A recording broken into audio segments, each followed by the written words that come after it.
दोस्तों, कर्मयोग के इस चैनल से जो मेरा प्रयास है, हिंदी माध्यम में जो प्रीलिम्स में लोग फेल हो जाते हैं, मेंस में ही नहीं पहुंच पाते, उसके लिए थोड़ा हम एक प्रयास करें आने वाले कुछ दिनों में। मेंस में रिज़ल्ट बहुत बढ़िया है हिंदी माध्यम के विद्यार्थियों का, और इंटरव्यू में रिज़ल्ट शानदार है। तो जो मुख्य परीक्षा तक जाने का एक संघर्ष है, उसमें मैं आपके साथ रहना चाहूँगा। उसमें सबसे बड़ी चीज़ है नॉलेज, यानी कि ज्ञान कितना है हमें। ज्ञान का रोल पहले 70% तक था, 50 से 60% तक ये है। जैसे जैसे पेपर कठिन होता जाएगा, ज्ञान का रोल घटता जाएगा। दूसरा है कॉमन सेंस। कॉमन सेंस को हिंदी में भी आप कॉमन सेंस लिख सकते हो, ठीक। जो कॉमन नॉलेज है, यानी कि आम बोलचाल की लैंग्वेज आप और हम जो समझते हैं वो, तो कॉमन सेंस इतना कॉमन नहीं है। ये कहा जाता है common sense is not so common, तो हम उसको डेवलप करेंगे। एलिमिनेशन टेक्निक्स हम सीखेंगे, साथ में हम ये भी देखेंगे कि एलिमिनेशन टेक्निक्स जो हैं कहाँ सही हैं, कहाँ गलत हैं, कहाँ आपको इनको यूज़ करना चाहिए, कहाँ नहीं करना चाहिए, कहाँ आप इनको यूज़ करके क्वेश्चन गलत करोगे, वो भी हम बात करेंगे। फिर मैं एक चीज़ आपको ये बता दूं कि ये आपका रामबाण नहीं है। ये मान के चलो आज भी जो मुख्य रोल है वो ज्ञान का है। तो एलिमिनेशन टेक्निक्स के बारे में मैं पहले आपको ये बता दूं, सिनॉप्सिस में मैं काफ़ी सालों से पढ़ाता आया हूँ। एक चीज़ मैं आपको ये बता दूं, ये पेपर ऐसा नहीं मैं पहली बार सॉल्व कर रहा हूँ, पहले कई बार सॉल्व कर चुका हूँ, और इस बार भी आपको लेक्चर देने से पहले मैंने वापस से ये पेपर सॉल्व किया। 2014 का पेपर है ये, तब भी इसमें एलिमिनेशन टेक्निक है जो जनरल नॉलेज है, उसके बावजूद क्वेश्चन गलत किए। ऐसा नहीं कि 100 में से 100 प्रश्न ठीक कर दिए। तो मैं बिल्कुल आपको ऐसा नहीं बताऊंगा कि मुझे सब आता है, आपको कुछ नहीं आता, इस तरह की कोई बात नहीं। बिल्कुल आपके लेवल पे हम बात करेंगे, और मैं ये मान के चल रहा हूँ आपका लेवल वो है जब मैंने तैयारी शुरू नहीं की थी, वो लेवल था। मैं 3 प्रीलिम्स देकर 3 प्रीलिम्स पास कर चुका हूँ। आप शायद जानते होंगे, इस बारे में मैं क्या ही बात करूँ। बाकी प्रीलिम्स दिए नहीं क्योंकि ज़रूरत नहीं थी। तो खैर देखते हैं इसमें आप क्या करोगे। 2 चीज़ें, एक तो जो एलिमिनेशन टेक्निक्स हैं, जो भी मैं आपको बताऊं, ट्रिक कह लो, टेक्निक कह लो, वो आप लिखते जाओ। दूसरा, उनका अभ्यास करो, प्रैक्टिस करो, नहीं तो किसी काम की नहीं है। यूट्यूब पे हज़ारों वीडियोस मिलेंगे आपको ऐसे। तीसरा, कुछ ऐसी चीज़ें जो एलिमिनेशन नहीं है, कुछ नॉलेज है जो लगातार आपको दिखती है। जैसे अगले क्वेश्चन में अगर आप देखो, वेटलैंड इंटरनेशनल लिखा है, तो अंतः सरकारी को इंग्लिश में कहते हैं इंटर गवर्नमेंटल। तो ये इस तरह की चीज़ है जिसके आगे इंटरनेशनल लगा हो, वो एनजीओ होता है, इंटरनेशनल गवर्नमेंट ऑर्गेनाइजेशन नहीं होता। तो जैसे वेटलैंड इंटरनेशनल हो, एमनेस्टी इंटरनेशनल हो, इस तरह की चीज़ें। फिर मैं इसके अलावा आपको बताऊंगा कोई अच्छी चीज़ है तो उसके क्या इफ़ेक्ट होंगे, कोई बुरी चीज़ है। अच्छी चीज़ जैसे मान लो इसी प्रश्न में पूछा धारणीय गणना उपक्रमण, तो ये एक अच्छी चीज़ है, तो इसके जो इफ़ेक्ट होंगे वो अच्छे अच्छे होंगे। तो अच्छी चीज़ में जो भी पॉइंट्स हैं अच्छे अच्छे। नेगेटिव जैसे मान लो कोई प्रदूषक है, प्रदूषण, पॉल्यूटेंट, वो एक नेगेटिव चीज़ है, तो उसके जो इम्पैक्ट है वो नेगेटिव होंगे। ये कुछ चीज़ें हम ध्यान रखेंगे। तो ठीक है, शुरू करते हैं। एक चीज़ ध्यान रखना, जब भी पेपर होगा तो ये चीज़ तो खैर बहुत ज़्यादा नहीं बदलेगी, इसमें कई बार चेंजेस हो जाते हैं।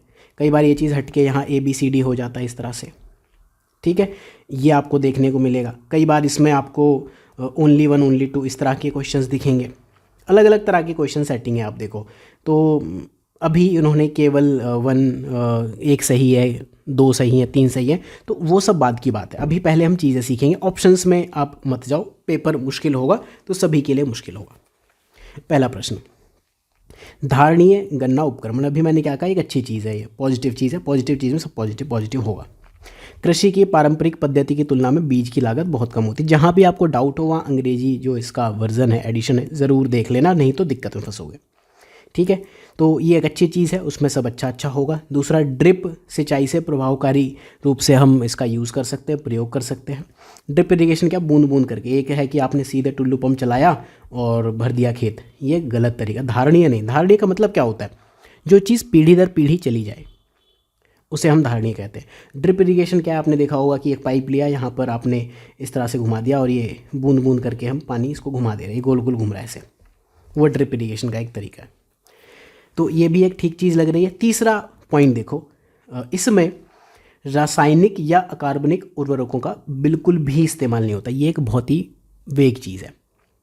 क्या कोई ऐसी चीज़ हो सकती है जिसको हम धारणीय वे में चाह रहे हों, उसमें इन उर्वरकों का बिल्कुल भी इस्तेमाल ना हो?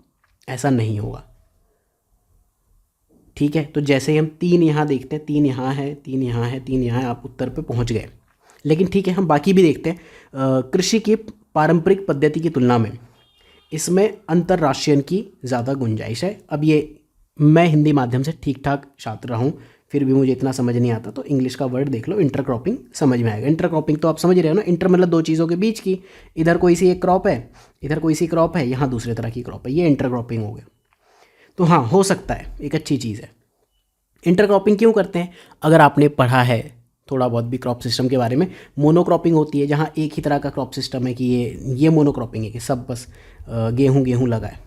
इंटरक्रॉपिंग क्या है? गेहूँ है, बीच में बाजरा है, फिर गेहूँ, फिर बाजरा, ये तो ये हो सकता है। इसमें आपको क्या ध्यान रखना है, इस क्वेश्चन से दो चीज़ें लेके जाओगे। पहला, एक जो पॉजिटिव चीज़ है उसके सारे जो भी इम्पैक्ट होंगे पॉजिटिव होंगे। दूसरा, जो एक्सट्रीम वर्ड्स हैं, बड़े ही दावे से कह दिया बिल्कुल भी नहीं होता, there is no application at all in this, तो इस तरह की चीज़ें गलत हो जाएंगी।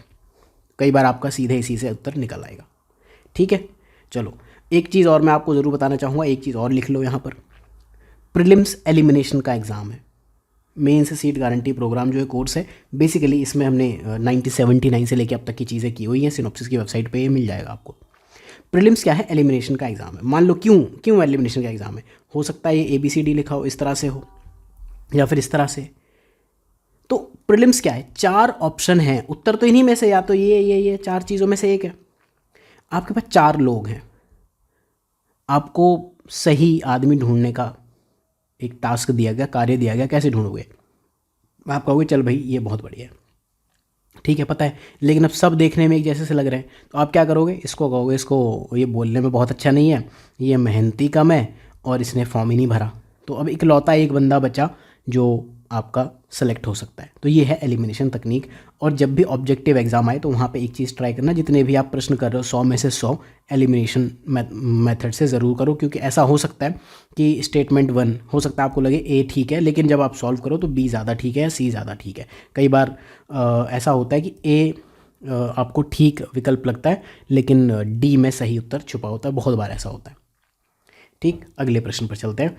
इस प्रश्न में सबसे पहले तो आप ये देखो, वेटलैंड इंटरनेशनल, ये एक संरक्षण संगठन है, इसमें से सही बताना है। सबसे पहले तो आप ये मार्क कर लो करेक्ट पूछा है इनकरेक्ट, बहुत से लोग तो यही गलतियां करते हैं।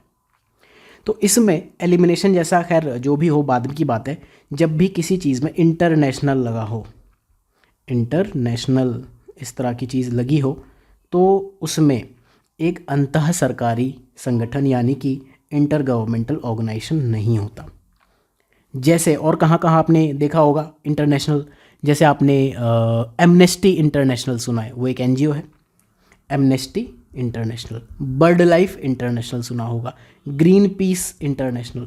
तो जहाँ भी इंटरनेशनल लगा है ना, ये आपके NGO हैं, नॉन गवर्नमेंटल ऑर्गेनाइजेशन। ये आपके इंटर गवर्नमेंटल ऑर्गेनाइजेशन क्या होते हैं? जैसे UN के हो गए, ये इंटर गवर्नमेंटल ऑर्गेनाइजेशन है। SCO हो गया, सार्क हो गया, ये सब इंटर गवर्नमेंटल ऑर्गेनाइजेशन है। तो एक आपके ये नॉलेज है जो आपके साथ जाएगी, जो शायद कोई और नहीं सिखाएगा, तो ये स्टेटमेंट हो गया गलत। अब जब इस तरह के ऑप्शन सेटिंग हो, केवल 1 केवल 2 इस तरह में, सबसे पहला काम आपका ये होना चाहिए, एक गलत स्टेटमेंट ढूंढ लो। आपने कहा एक गलत हो गया, तो A और C दोनों गलत हो गए, तो अब आपका उत्तर तो इन्हीं 2 में से है।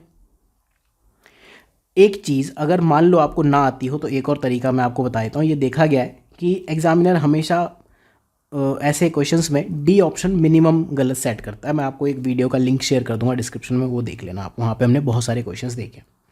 तो अगर आपको आता है तो ठीक है, नहीं तो ट्राई करो कि D ना लगाना पड़े, या थोड़ा भी डाउट हो तो इस पे जाओ।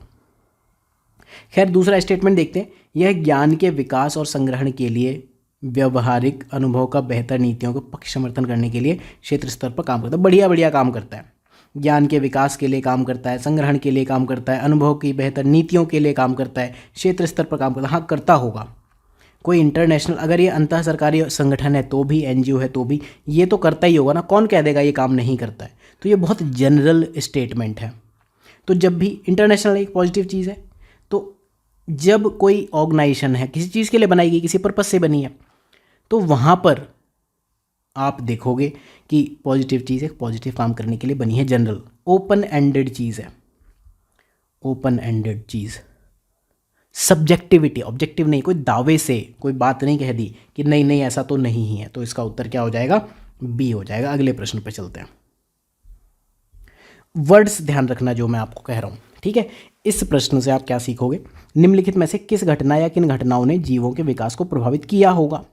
क्या कहा है, किया होगा, माइट हैव अफेक्टेड, इसने क्या किया होगा, महाद्वीपीय विस्थापन ने किया होगा, हाँ हो सकता है किया हो, कि महाद्वीप यहाँ था और कुछ ये दूर चले गए, हो सकता है किसी को आदत थी यहाँ, वो बीच में जाके पानी में मर गए, हुआ था ऐसा।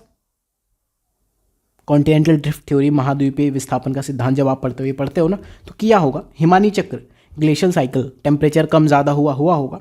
और ऐसा थोड़ी क्या है कि बिल्कुल ऐसा नहीं बोलते, डेफिनेटली अवश्य ही किया है, ग्रेटली बहुत बड़े लेवल पे, लार्जली, ऐसा नहीं है।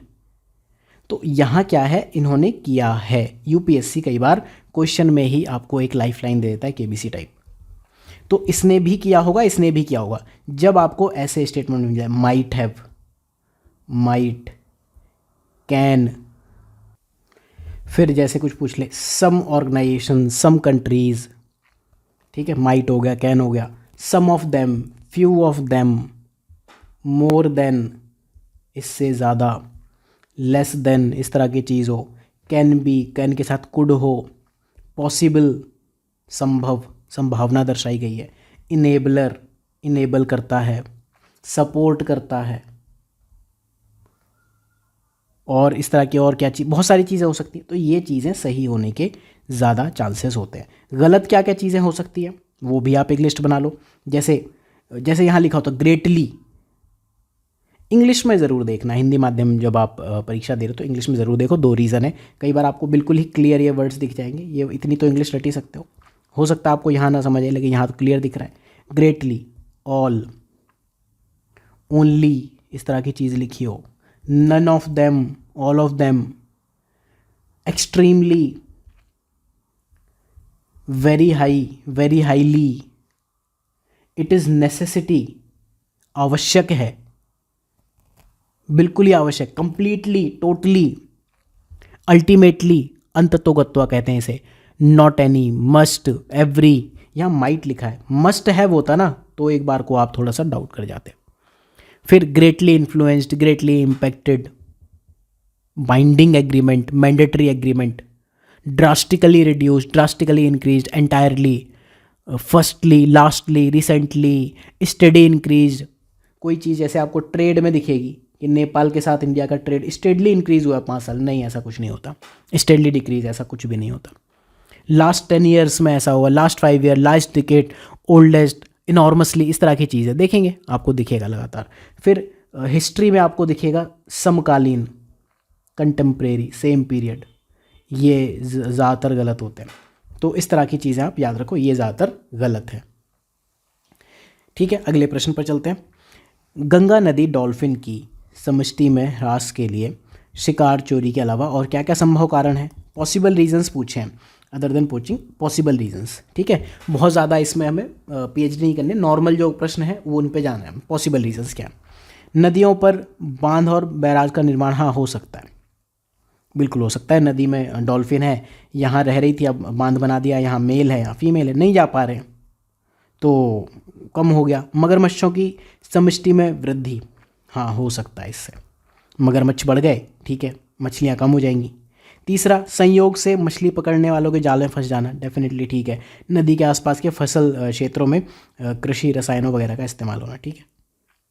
तो इसमें आपको ये दिख रहा है डी सही है, लेकिन यहाँ अब एक कैच है। यहाँ मैंने क्या कहा था, सिर्फ एलिमिनेशन पर नहीं जाना है। पहली बार मैंने सॉल्व किया, बढ़िया डी लगा दिया, गलत हो गया। मैं ये बता रहा हूँ, मैंने खुद भी गलत कर लिया था, कई बार ये प्रश्न सॉल्व किया था उसके बाद भी।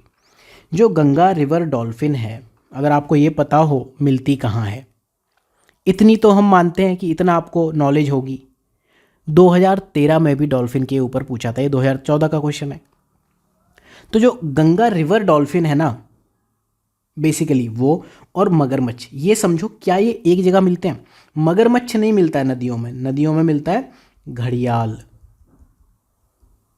जिसकी पूंछ पर घड़ा सा बना होता है, उसे हम घड़ियाल कहते हैं। चंबल रिवर में मिलता है मेनली। तो गंगा रिवर डॉल्फिन, अगर मगरमच्छ मगरमच्छों से बच सकते हैं। रिवर, मान लो ये रिवर है, यहाँ रिवर डॉल्फिन है, मगरमच्छ हो सकता है दूर भाग जाए। ऐसा नहीं है कि मछली भी बहुत स्लो चलती है, लेकिन ये सब लॉजिक नहीं लगाने, आपको पता होना चाहिए नदी में मगरमच्छ नहीं मिलते। मगरमच्छ कहाँ मिलते हैं?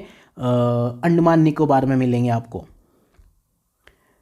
भितरकर्णिका मैंग्रोव में मिल जाएंगे। ये चीज़ है, ऐसे आपको प्रश्न सॉल्व करने। तो जो बी ऑप्शन है, टू स्टेटमेंट है, वो गलत है। दो यहाँ है, दो यहाँ है, दो यहाँ है। तो सिर्फ एलिमिनेशन से जाओगे गलत करोगे, नॉलेज के साथ जाओगे सही करोगे। अगला प्रश्न देखते हैं, क्वेश्चन नंबर 16। तो ये क्या कह रहा है? कई घरेलू उत्पादों जैसे गद्दों और फर्नीचर की गद्दियों में ब्रोमीन युक्त ज्वाला मंदकों का यूज किया जाता है। ब्रोमीन युक्त ज्वाला मंदक, फ्लेम रिटार्डेंट, ज्वाला मंदक मतलब आग लगने से बचाने के लिए होगा कुछ। तो क्या है उनका उपयोग, क्यों, कुछ चिंता का विषय है। ठीक है, अब क्या है? ब्रोमीन, ब्रोमीन है, ब्रोमीन एक गैस है, बहुत ज़्यादा सूंघ लोगे तो इसमें दिक्कत है। तो एक चिंता का विषय, नेगेटिव चीज़ है ये। तो नेगेटिव चीज़ क्या है? पर्यावरण में निम्नीकृत के प्रति उच्च प्रतिरोधकता है। They are highly resistant to degradation in the environment. ठीक है, आप इस लॉजिक से इसको गलत करोगे। They are able to accumulate in human and animal, मनुष्य और पशुओं में संचित हो सकते हैं। हाँ ठीक है, ब्रोमीन युक्त ज्वाला मंदक है, संचित हो सकते हैं। Bio magnification, bio concentration, bio accumulation, ये सब चीज़ें हमने पढ़ी हैं। तो हो सकते हैं ये पूछा इन्होंने। तो टू तो सही हो गया। अब लेकिन कुछ चीज़ें फैक्ट हैं, निम्नीकृत के प्रति उच्च प्रतिरोधकता है। ये बनाए ही गए हैं रेसिस्टेंट टू डिग्रेडेशन, उस साल की न्यूज़ में रहा होगा ये। तो आपको ये ध्यान रखना है कि पूछा क्या है, ब्रोमीन युक्त ज्वाला मंदक तो पर्यावरण के लिए रेसिस्टेंट है, डिग्रेडेशन के लिए रेसिस्टेंट है, नहीं तो वो बनाए नहीं जाते। तो हमेशा ऐसा नहीं देखना है कि आपकी ये वाली चीज़ें हमेशा हमेशा सही हो जाएगी, बस ये चीज़ ध्यान रखना। इसीलिए मैंने क्वेश्चन उठाया, नहीं तो मैं आपको बता सकता था कि हाँ प्रतिरोधकता है, ये भी ठीक लग रहा है, ये भी ठीक लग रहा है, सी लगा दो। ये ध्यान रखना, कई बार हम गलत कर सकते हैं। इसी तरह से अगला प्रश्न आप कर लोगे, निम्नलिखित में से कौन सा पृथ्वी पर कार्बन चक्र में कार्बन डाइऑक्साइड का योगदान करता है? ज्वालामुखी क्रिया, वॉल्केनो करता होगा। श्वसन, सांस लेते हैं CO2, हम O2 लेते हैं, CO2 छोड़ते हैं, हाँ करते हैं। प्रकाश संश्लेषण होता है क्या? हो सकता है रात में करता हो, कुछ अलग हो, लेकिन जो प्रकाश संश्लेषण है ना, नेट CO2 लेके O2 में कन्वर्ट करता है। तो 3 गलत हुआ। कार्बन डाइऑक्साइड का योगदान मतलब यहाँ क्या लिखा है? ऐड टू, कौन बढ़ाता है, इंक्रीज करता है। प्रकाश संश्लेषण क्या है? O2 में सनलाइट की प्रेजेंस में CO2 सनलाइट की प्रेजेंस में O2 बनाता है। तो 3 हुआ गलत। जैव पदार्थ का क्षय, ठीक है, कहीं कोई पेड़ सड़ गया, कोई जानवर की डेथ हो गई, कुछ हो गया तो वो हो जाएगा, CO2 बढ़ जाएगा। 4 ठीक है। 3 हटा दो, 3 यहाँ है, 3 यहाँ है, और यहाँ 1 2 4 ठीक है। तो आपका उत्तर आ गया सी। अगले जो प्रश्न है उसमें हम थोड़ा आगे के लेक्चर में डिस्कशन करेंगे। सो तब तक के लिए धन्यवाद, देखते रहिए ये सीरीज़। सिनॉप्सिस IAS की वेबसाइट पे जाके आपको ये कोर्स दिख जाएगा, यहाँ जाके आप देख लेना, मेन सीट गारंटी प्रोग्राम, ये कोर्स का नाम है। और जो ये वीडियोस हैं आपको कर्मयोग के इस YouTube चैनल पे मिलेंगे। हिंदी साहित्य और जो MSGP है, दोनों चीज़ें इस चैनल पे मैं प्रीलिम्स तक चलाने वाला हूँ।